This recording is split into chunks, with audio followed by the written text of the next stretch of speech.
తెలివితేటలతో డబ్బు సంపాదించి రెక్కల కష్టం లేకుండా నీడపట్టున కూర్చొని తింటున్నారో అలాంటి భోగీ జీవితం గడిపేవారిని ద్విభక్తం చేయమని ఆ రోజులు ఋషుల మాట. దీన్ని అమలు చేసి చూశారు అలాంటి మన పూర్వీకులు.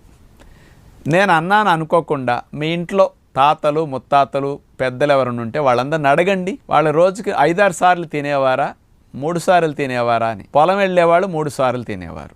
నీడపట్టున కూర్చుని తెలివితేటలతో డబ్బు సంపాదించే వాళ్ళందరూ 2 సార్లు తినేవారండి. నేను మా కళ్ళారా మా అమ్మమ్మ గారిని చూశాను, మా నాన్నమ్మ గారిని చూశాను. అంటే ఉదయం 10ంటికి భోజనం, సాయంకాలం 4-5ంటికి భోజనం, 2 సార్లు. అంటే ఏదైనా చూడండి 8 అవర్స్ లోపు అయిపోయేది. 16 గంటలు నోటికి తాళం. అదే ఇప్పుడు ఇంటర్మిటెంట్ ఫాస్టింగ్ ప్రపంచమంతా ఇప్పుడు ఆచరించేది మన తెలుగు